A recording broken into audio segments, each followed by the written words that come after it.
ഇന്നൊരു അടിപൊളി സാലഡിൻ്റെ റെസിപ്പിയുമായിട്ടാണ് ഞാൻ വന്നിട്ടുള്ളത്. സാലഡൊക്കെ കഴിക്കാൻ മടിയുള്ള കൂട്ടത്തിലാണ് ഞാനും. എന്നാൽ ഈ ഒരു സാലഡ് എന്ന് പറയാൻ നമുക്ക് വെറുതെ ഇങ്ങനെ ഇരുന്ന് കഴിക്കാൻ വേണ്ടി തോന്നുന്ന രീതിയിലുള്ള അടിപൊളി ടേസ്റ്റ് ആയിട്ടുള്ള ഒരു സാലഡാണ്. എത്ര തന്നെ കഴിച്ചാലും മടുക്കില്ല, എന്നാൽ നമുക്ക് വയറ് നല്ലതുപോലെ ഫില്ലാകുകയും ചെയ്യും. നല്ല ടേസ്റ്റും നല്ല ഹെൽത്തിയുമായിട്ടുള്ള ഒരു സാലഡാണിത്. രാവിലെ ബ്രേക്ക്ഫാസ്റ്റ് ആയിട്ടോ ഡിന്നറായിട്ടോ അതുമല്ലാതെ ഇടയ്ക്കൊക്കെ 11 മണിക്കും 4 മണിക്കുമൊക്കെ സ്നാക്സ് കഴിക്കാനൊക്കെ തോന്നുന്ന സമയത്ത് ഇതേപോലെ സാലഡൊക്കെ ഉണ്ടാക്കി കഴിക്കുകയാണെങ്കിൽ അധികം വെയിറ്റും കൂടില്ല, നമുക്ക് നല്ലൊരു ബോഡിക്കൊക്കെ വളരെയധികം നല്ല ഹെൽത്തി ആയിരിക്കും. സാലഡിൻ്റെ ടേസ്റ്റ് കൂട്ടുന്നത് സാലഡിൻ്റെ ഡ്രസ്സിങ് ആണെന്ന് എല്ലാവർക്കും അറിയാമല്ലോ. ഇന്ന് ഞാൻ തയ്യാറാക്കാൻ പോകുന്ന സാലഡിൻ്റെ ടേസ്റ്റ് കൂട്ടുന്നതും ഈ ഡ്രസ്സിങ് തന്നെയാണ്. അപ്പോൾ വീഡിയോയിലേക്ക് കിടക്കും മുമ്പ് ഈ ചാനൽ ആരെങ്കിലും സബ്സ്ക്രൈബ് ചെയ്തിട്ടില്ലെങ്കിൽ ഒന്ന് സബ്സ്ക്രൈബ് ചെയ്യാൻ മറക്കരുത്. സബ്സ്ക്രൈബ് ബട്ടൺ അടുത്തുള്ള ബെൽ ബട്ടനോട് ക്ലിക്ക് ചെയ്താൽ ഞാനിടുന്ന വീഡിയോസിൻ്റെ നോട്ടിഫിക്കേഷൻസ് നിങ്ങൾക്ക് ഉടനെ തന്നെ ലഭിക്കും. അപ്പം നമുക്ക് വേഗം തന്നെ വീഡിയോയിലേക്ക് പോകാം.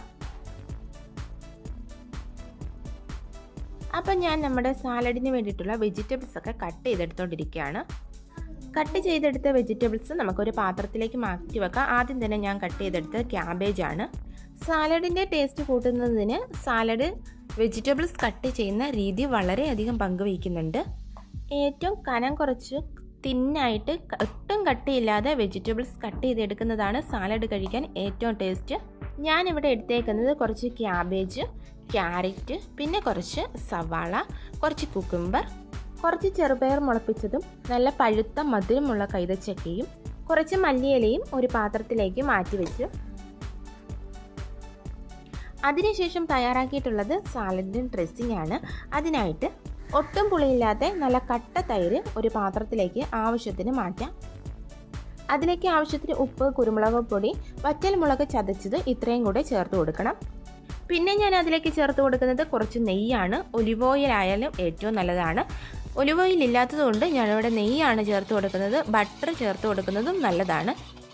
ഈ മിക്സ് നല്ലതുപോലെ യോജിപ്പിച്ചെടുക്കുക. അതിനുശേഷം ഈ ഡ്രസ്സിംഗ് നമ്മുടെ സാലഡിലേക്ക് ഒഴിച്ചു കൊടുക്കുകയാണ്. ഞാനിവിടെ എടുത്തിരിക്കുന്ന തൈര് രാവിലെ ഒഴിച്ച് ഉച്ചയ്ക്ക് എടുത്തിട്ടുള്ള തൈരാണ്. ഒട്ടും പുളിയില്ലാത്ത തൈരാണ് ഞാൻ എടുത്തിട്ടുള്ളത്. നല്ല കട്ടി തൈര് വേണം എടുക്കാൻ, അധികം പുളിയും ഉണ്ടാകാൻ പാടില്ല. പിന്നെ അതിലേക്ക് കുറച്ചുകൂടി ടേസ്റ്റ് കൂട്ടുന്നതിനായിട്ട് കുറച്ച് അണ്ടിപ്പരിപ്പും പീനട്ടും ഇട്ട് കൊടുത്തിട്ടുണ്ട്. നിങ്ങൾക്ക് കഴിക്കാൻ ഇഷ്ടമുള്ള ഏത് തരം നട്ട്സ് വേണേലും ആഡ് ചെയ്ത് കൊടുക്കാം. വെജിറ്റബിൾസിൻ്റെ കാര്യമാണേലും അങ്ങനെ തന്നെയാണ്. കഴിക്കാൻ ഇഷ്ടമുള്ള ഏത് വെജിറ്റബിൾസും നിങ്ങൾക്ക് ഇതിലേക്ക് ആഡ് ചെയ്യാം. നട്ട്സ് നെയ്യിൽ വറുത്തിട്ട് കഴിഞ്ഞാൽ ടേസ്റ്റ് കൂടും. നിങ്ങളുടെ ഈ സ്വീറ്റ് കോൺ ഉണ്ടെങ്കിൽ അതും കൂടി ചേർത്ത് കൊടുക്കുക. മഖാന ഉണ്ടെങ്കിൽ ഫ്രൈ ചെയ്ത് ചേർക്കുന്നതും ടേസ്റ്റ് കൂടാൻ സാധിക്കും. അപ്പം നമ്മുടെ ഇവിടെ ടേസ്റ്റി ആയിട്ടുള്ള സാലഡ് ഇവിടെ റെഡി ആയിട്ടുണ്ട്. തൈരിൻ്റെ ആ പുളിയും കൈതച്ചക്കയുടെ ആ മധുരവും പിന്നെ ഇടയ്ക്കിടയ്ക്ക് നട്ട്സ് കടിക്കാൻ കിട്ടുന്നതും ഈ സാലഡിൻ്റെ ടേസ്റ്റ് കൂട്ടുന്ന ഘടകം തന്നെയാണ്. വെറുതെ ഇങ്ങനെ എത്ര വേണേലും കഴിച്ചിരിക്കാൻ തോന്നുന്ന അത്രയ്ക്ക് ടേസ്റ്റുള്ള സാലഡാണ്. നമുക്ക് ഇടയ്ക്കൊക്കെ സ്നാക്സ് ഒക്കെ കഴിക്കണമെന്ന് തോന്നുന്ന സമയത്ത് ഇതുപോലെയുള്ള സാലഡൊക്കെ തയ്യാറാക്കി കഴിച്ചു കഴിഞ്ഞാൽ അടിപൊളി ടേസ്റ്റ് ആയിരിക്കും, അതുപോലെ തന്നെ ഹെൽത്തി ആയിരിക്കും. അപ്പോൾ വീഡിയോ ഇഷ്ടമായിട്ടുണ്ടെങ്കിൽ ലൈക്ക് ചെയ്യാനും ഷെയർ ചെയ്യാനും സബ്സ്ക്രൈബ് ചെയ്യാനും മറക്കരുത്. അപ്പോൾ പുതിയൊരു വീഡിയോയുമായിട്ട് വരും വരെ ബൈ.